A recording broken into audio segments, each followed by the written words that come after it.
metals. Metals, there is a lot of different type of metals and uses. We can have steel deck. That's one of the most common metals that you will find when you have a steel deck with concrete on top of it. We can have also structural metal for framing and for the support of the structure itself. So you see these codes over here are the codes from the CSI. So Division 5 starts with metal, 01 maintenance, 05 common work, 06 schedules, 10 is the structural metal framing, and so on. So I like this type of list because it gives you a reference of all the different type of metals that they have in their list. So you can use that as a checklist and say, hey, do I have this type of metal in my project or not? So we have metal joists, metal deckings, metal fabrications. There's different type of metals. I mean, many types. We could have iron, we could have steel, aluminum, brass, bronze. There's different types. That's true for you. Yeah. Do we have this in Blackboard? Yeah, sure. Yeah. Yeah. Okay. Let me check just to make sure. But all my lectures are in Blackboard, so this should be division here in week 3. Okay. Module 3 handouts. Oh, right. Division 5 through 8. Thank you. Okay. Then also you have the. Oops, I think click the wrong button here. The list with all the CSI codes can also be found under the cost reference. If you go to the cost reference, and then the first item is the CSI master format list. This is very helpful because it gives you the complete list of all the CSI division codes. So it's a good checklist to go by and make sure that you have all your elements in there. So when it comes to structural steel, we have basically 3 types. We have heavy structural steel, the ones that you see around the building to support the structure. We have light gauge structural steel. This is commonly used inside to do the partitions. So it's a small C-shape type of structure that goes inside the walls to support the drywall. Heavy structural steel, we have different types. Wide flange structural steel beams. Those are normally identified with the letter W or WF. Structural narrow flame beams, I or S. Miscellaneous or junior beams, M. Channel steel, C. Angle iron, L. Structural tubing is TS. Pipe. And then we have plates that you have the metal structure welded to that pipe and supported in some place. The most common operation is to do all the calculations in weight. So you have to either count the pieces or you have to measure the pieces and then figure out what would be the weight of these structures and then buy that by weight, and also figure out what is the size of the crane that you need to pick up these elements and move them on site. The denomination of these structural steel forms, it's important because the beams, channels, and T's, it's a letter, the same letter that I showed before, followed by the depth of that structure and the weight per foot. So if you have a element that says W 12 by 40, it's a wide flange beam with a nominal depth of 12 inches and a weight of 40 pounds per feet. So that's important information because you will see this number on your drawing. then you can measure the length of that element and figure out the weight of that element, right? You will multiply the length by 40, and that tells you how many pounds is that element. An S18 by 70 will be an American Standard beam with a nominal depth of 18, so it's 18 inches, and a weight of 70 pounds per feet. A C1230 will be a standard channel with a nominal depth of 12 inches and a weight of 30 pounds per foot. So that's important, useful information when it comes to identifying metals. Angles are a little bit different. The angles have an L type of shape. So you have two legs on that angle. The designation is the L, followed by the longest leg, and then the length of the other leg, followed by the thickness of the angle. So if you have a L 5 by 3 by a half, that means you have an L-shaped element that has one of the legs is 5 inches, the other one is 3 inches, and the thickness of that metal plate is half an inch. The tubing is TS, followed by the longest cross-sectional axis. So TS 4 by 4 by a half, it's a structural tubing that has a cross-section of 4 by 4 and a wall thickness of 1/2 inch. Pipe, it's called pipe, and you can have it in round format. It gives you the standard diameter and the weight. So a 4-inch standard pipe has a wall thickness of 0.23 and a weight of 10.79 pounds per feet. This information you will find on tables, right? So the pipe will be just called pipe 4-inch, and then that will be a 4-inch diameter pipe. Plates are used as connectors to interconnect different elements or to hold them in place. When you need to bolt a column, you weld that column to a plate and then bolt the plate to the floor. If you do not know exactly what would be the weight of an element, you can figure out by using this number, 490 pounds per cubic feet.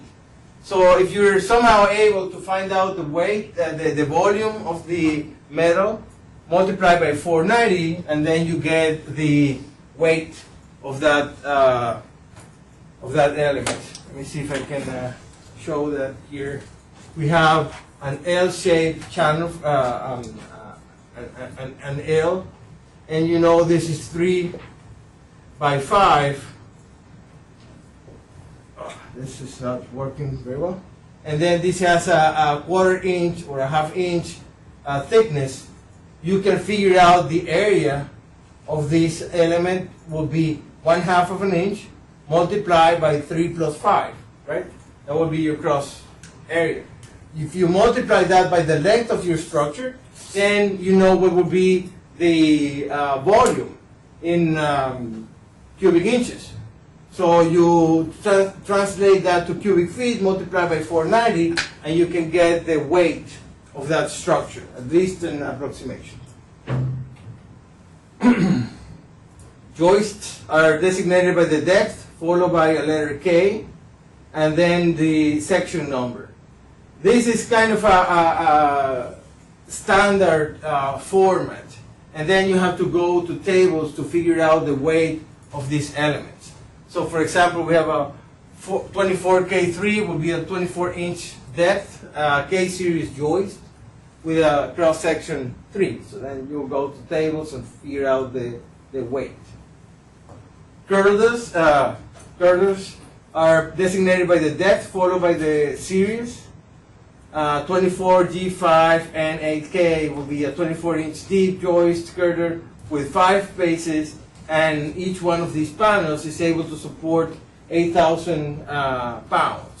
So this last number over here tells you about the capacity of that girder to support weight. Here are some of the shapes for the different elements. So we have the white flame. It looks something like this, like a big H. So that tells you, the size and then the wall thickness. This is a structural beam. The angle type looks like an L. The C channel, the tubular steel pipe, and then the circular pipe. The plates could be rectangular or could be square. It depends on the application. So it's a different type of formats.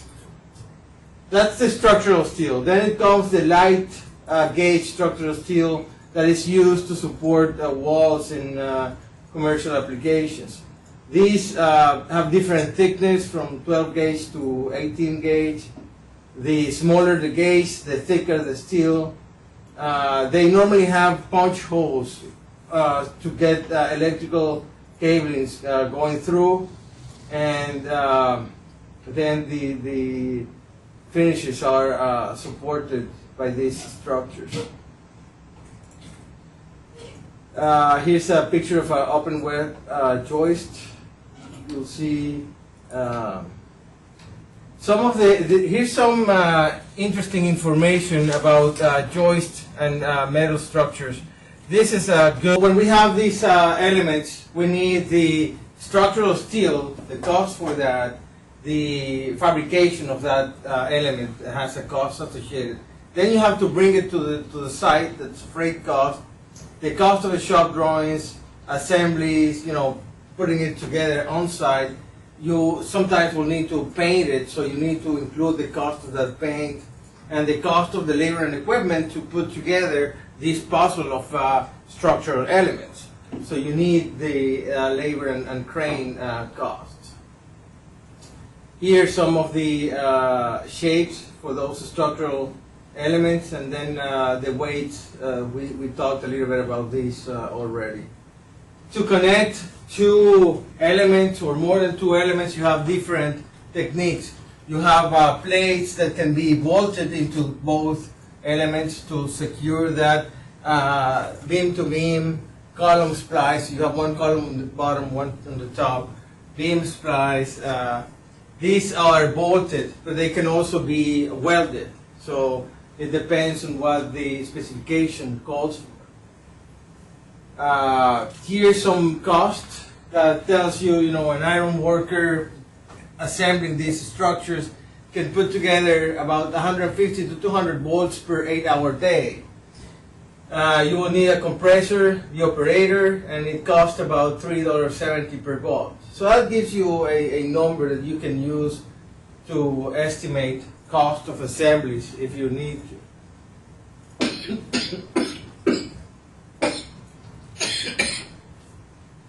Sorry about that. Oh my God. Sorry. Let me get some water.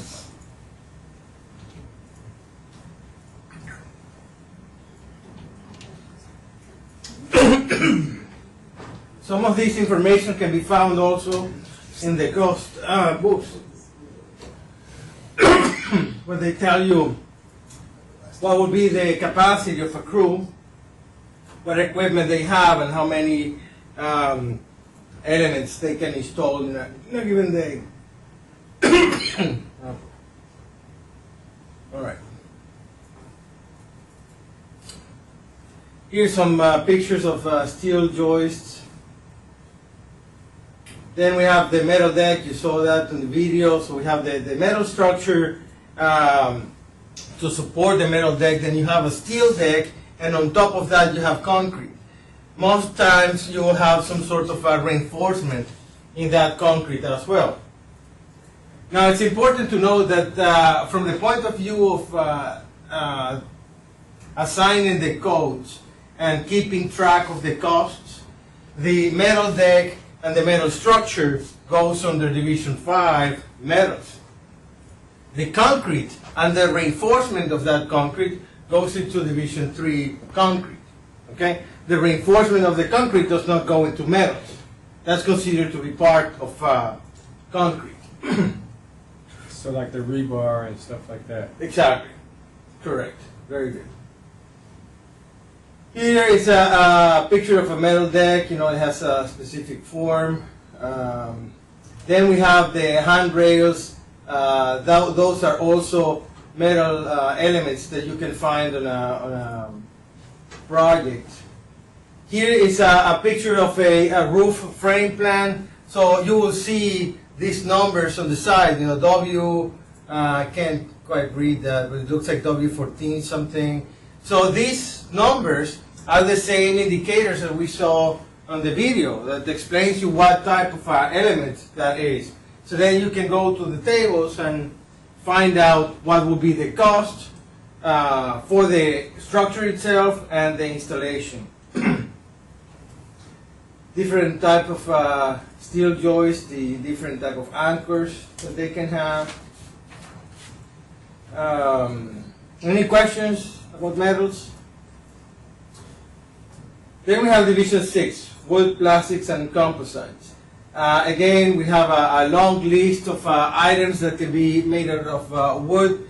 Mostly what we will do is look at the carpentry or structural wood. Depends on the type of building that we have.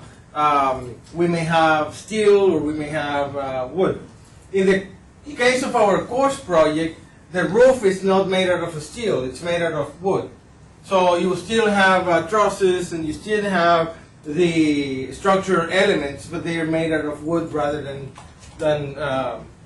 steel. So we need to look into that.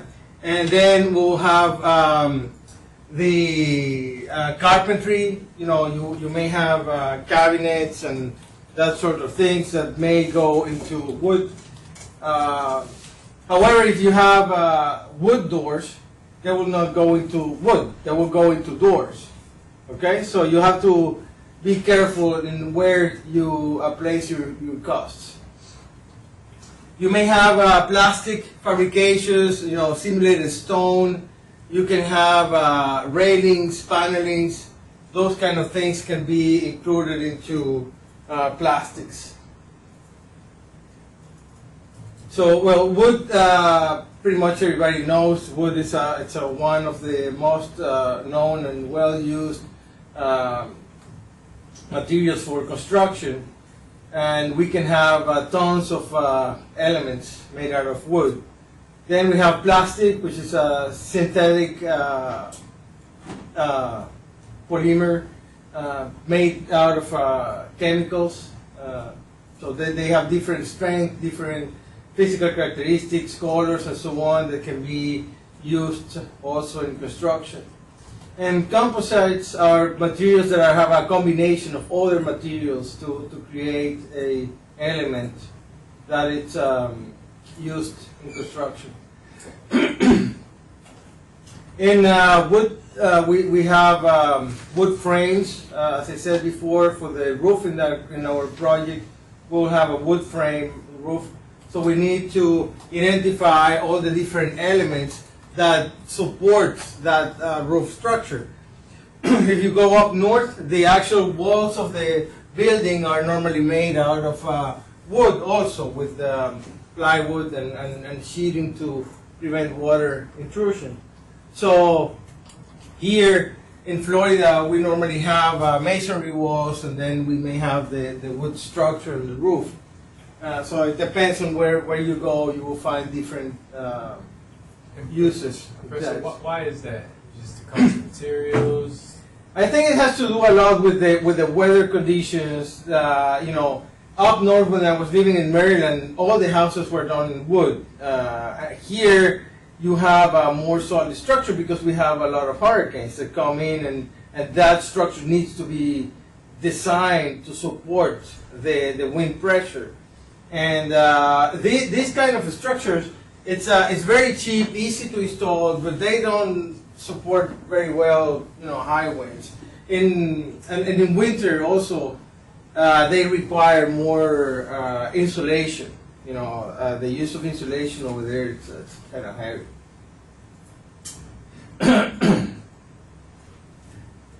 Okay, the floor systems, again, we need joists, girders, we need posts, we need to create that structure, and some of those elements will be counted, some of those elements will be linear components. You know, it depends on what you're looking for. And again, there is the assembly cost data that gives you a cost per square feet of the flooring system, including all of these components. Okay, and then there is the unit cost data that gives you cost data for each one of those components separate. So it depends on what type of estimate you're doing and what level of detail you're doing. You may want to look into one or the other. Okay. Heavy timber construction, that's structural wood used for the beams and the columns. They could also be used as decoration items to provide a rustic look. So you need to see where these are included. Sometimes you have structural wood that comes pre-assembled from the factory, is glued and molded and nailed together, so you just come in and install it. So you have to take that into consideration. We'll see some of these structures in the roof of our project. You may need to have some treatment for that wood, and that costs extra. Fire retardant or termite protection, moisture resistant, all of those items you need to be careful with because they can add cost to your project. And if you don't really read carefully the specifications, you may have to pay it out of your pocket because you forgot to include it in your estimate. You'll have steel plates also whenever the wood meets masonry or concrete. There is normally used a seal plate as a base to separate the two. So, you know, remember to include those seal plates. They go like here. We have a masonry wall, and then we have joists. So there will be a seal plate right on top of the wall, and then on top of it comes the joist and the rest of the structure.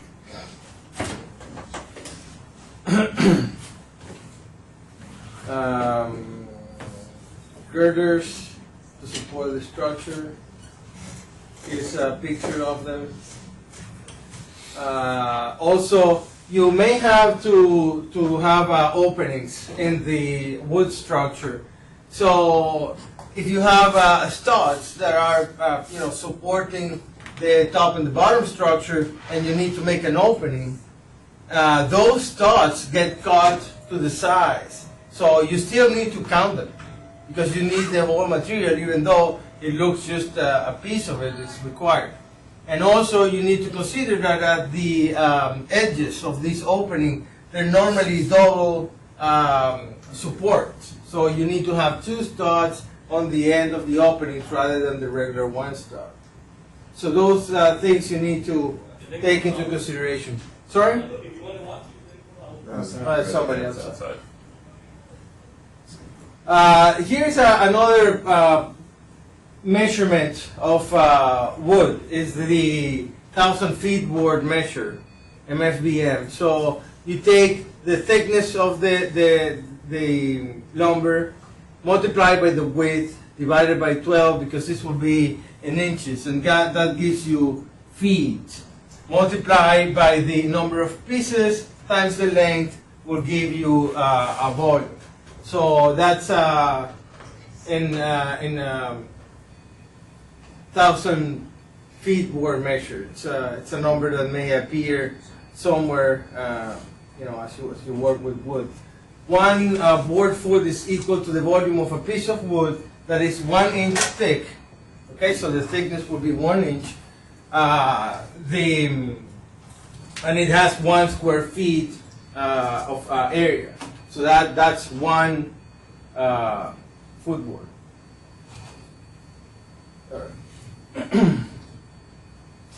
In walls, we have studs that are counted items. You count how many studs you have in your structure. Then again, there are some rules of construction. You need 2 extra studs at the corners, at the intersections, 2 for door openings and windows openings. So, you know, you may have also extra studs on top and bottom, depending on the size of the window and where does it fit within the overall structure. You have headers, those are counted items. You have blocking, which is linear components. Sheeting, it's normally a area measured. Then nails and those kind of things are estimated by weight and estimated by experience. Also, there are some tables that tell you how many nails you need to put together a wall. Different type of nails, you know. Here is a table that shows, you know, for carpentry uses, how many nails you will need to cover certain area. You know, I don't think anyone will get down to that level of detail.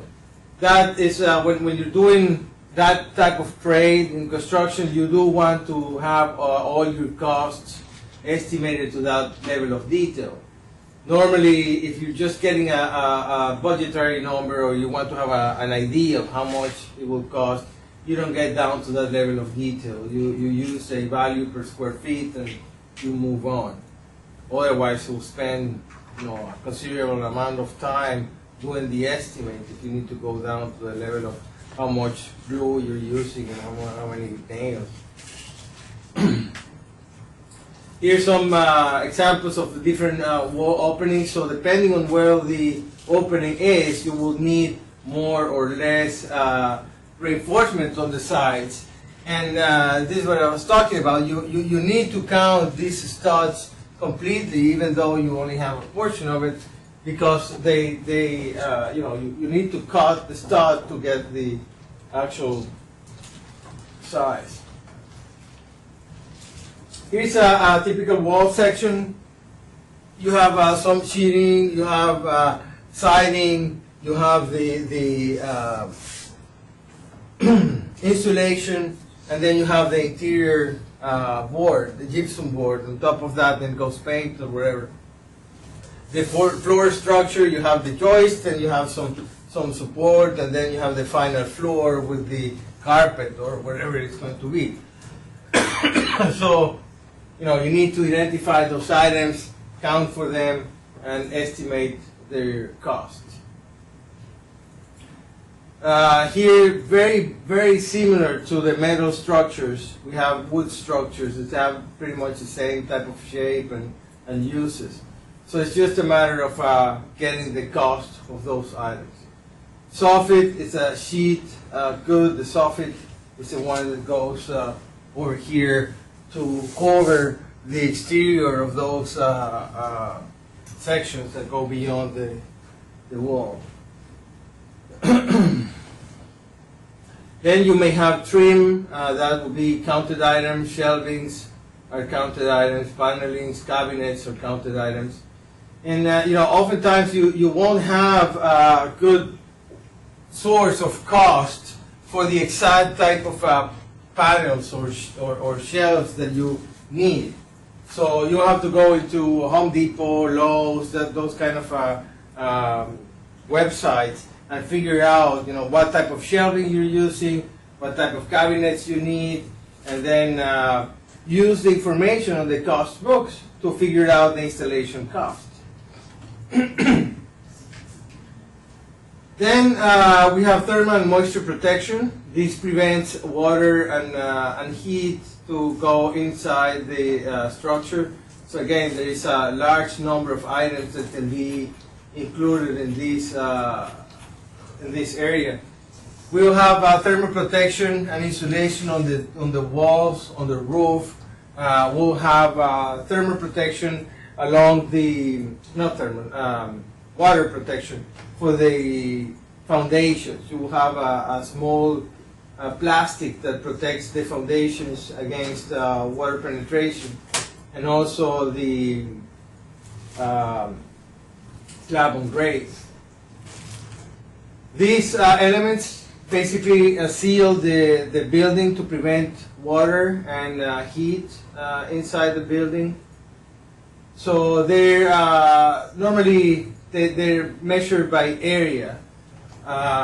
Here's an example where you have two components. So you have this element, this plastic, or this could be asphaltic over felt to prevent water from going inside the building, and then you put the rest of the structure around it.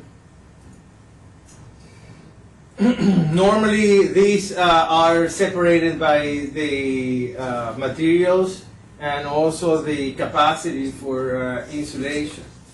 So you have an R value that tells you what type of resistance it presents to heat. I don't see that information here anywhere. Or maybe later on. Then there is damp proofing to prevent water coming inside the building. There are different methods to prevent water to come in. And then you have, this bituminous material. It's very typical of roofs where you see somebody coming with a torch and an asphalt liquid type, putting it on top to seal the roof to prevent water coming in.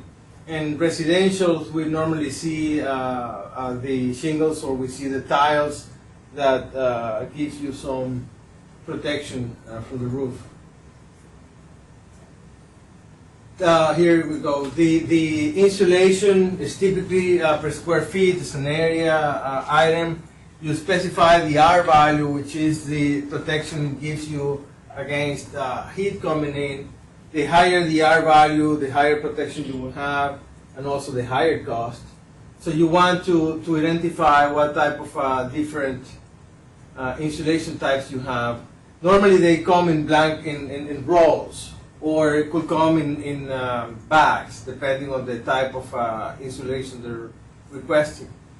In some cases, when you need to maintain shape, they can be a rigid type of insulation that is cut in and then put into place. Some of these insulators can come also with vapor barriers to prevent moisture to get inside the building. The vapor barrier by itself can be estimated by square feet. It could have different type of thickness. So you will basically separate them by thickness and materials. Here's a picture of a vapor barrier, and it tells you this comes in rolls. I guess 15 by 50 feet, 10 of those.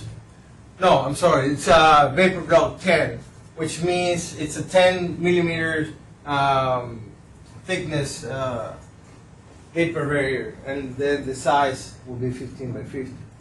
That's how that roll will come in.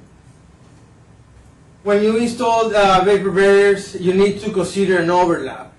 So there is an extra material that you need to take into consideration to cover for the overlap.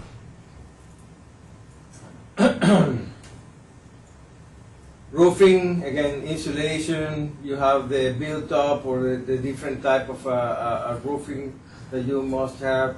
And this includes the weather and thermal protection of that roofing. The structure of the roofing itself will go into metals or into wood.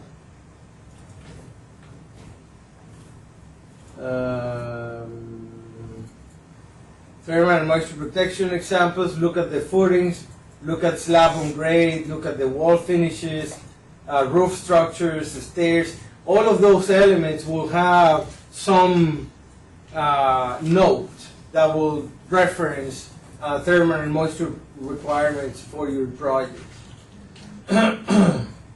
Here is an example of a drawing that will bring in a note for vapor barrier. Here it says ground floor slab shall consist of a 4-inch, unless noted otherwise, slab on grade placed over a 10 mil vapor barrier. So then you need to add in your estimate that vapor barrier and look for that measured by area. Here's an example where we have we use on-screen takeoff to measure the area that we need and then estimate how much vapor barrier we need. So here's the area. We create a condition, area condition. Start clicking on the corners. We come up with the area, and then we will add. Actually, this is the first shot that you will see for that software on the WinNest that you have in your book. This gives you a list of items, okay, per division. So we have general conditions, site work concrete, thermal and moisture protection will be in division 7. So you highlight that one. When you highlight the division, then it brings you to a detailed menu. So we're looking for waterproof and then vapor retardants. So within that, it gives you a list of different type of protection that you may have: 4 mil, 6 mil, 8 mil, 10 mil. So these specifications calls for a 10 mil vapor barrier. So we select that one. Okay, we include that over here, and then click Add Item.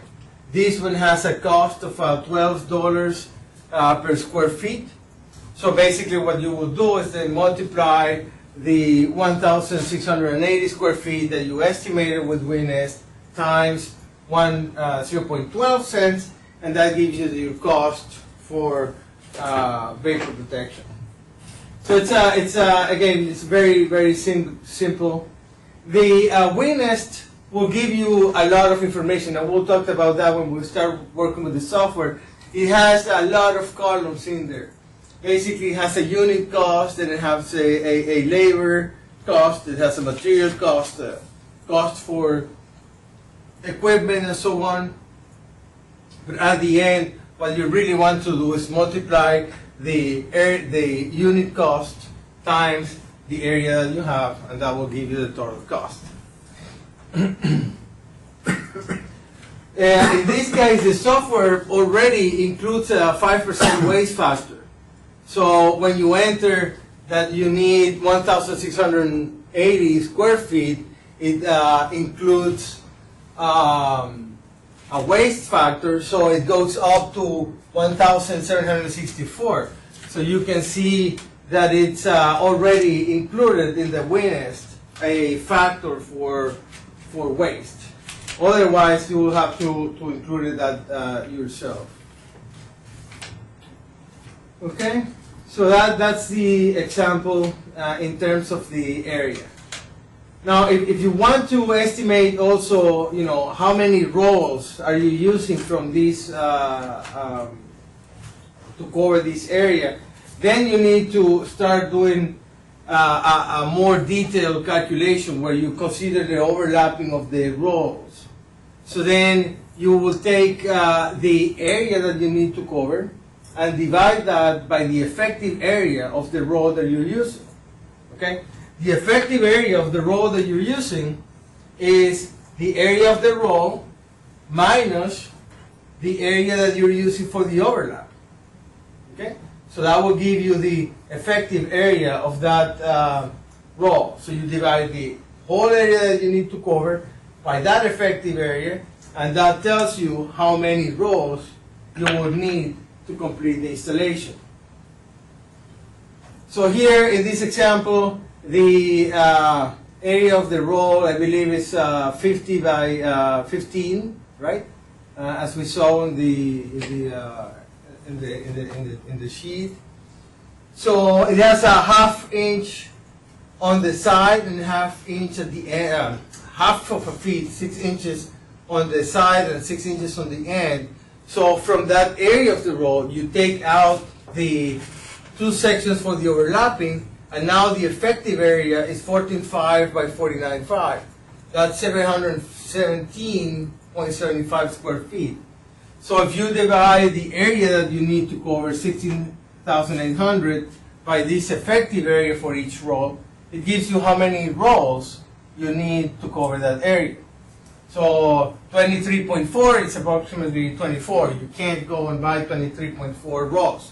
You buy 24 rolls. And that way you can estimate how many rolls you need and multiply by the unit cost of those rolls.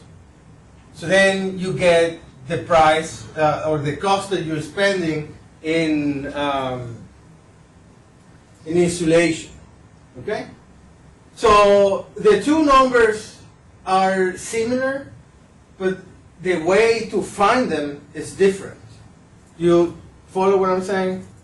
You are using on one side a cost per square feet and adding a waste factor, and on the other one you're actually estimating how many rolls you need and then multiplying that number by the cost of each roll that we have here. So here in this material, this vapor barrier from this manufacturer online, it tells you that a 15 by 50 roll will cost you 138.5, right? So you estimate how many rolls you need, multiply by that number, and then you get your cost for materials, which is a little bit different from taking a cost per square feet and multiply by the area that you have and adding a waste factor.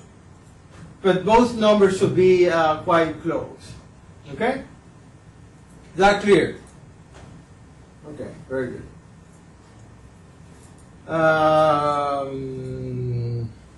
Here, this just talks about another option for different costs because the two costs found in the example were different. Then we have openings. Openings are windows, doors, frames, hardware, and all that items that are related to entry and exit the building. So we may have storefronts, we may have regular doors, panels, frames, traffic doors, different types of doors and windows. Skylights are also included in here. Anything that you have an opening to, that you need to put something on it, that will be considered openings. Normally we have a schedule on the drawings that gives us the identification of the type of door or the type of window that you need. It gives you a description of what it is, the materials, the manufacturer, the model number in many cases. And all of these are, of course, counted items. An important check to do is that you take your schedule and then you go on the drawings and check that all the doors and windows that you have on the schedule are actually reflected on the plan drawings. So you do that double check. You may have to include hardware. Sometimes that's sold separate, or you need to have special hardware. For example, right now we are doing a lab at the engineering center. So the door is one thing, but the access system is using swipe cards. So then the procedure to entry and the hardware that you need is different than if you have just a key.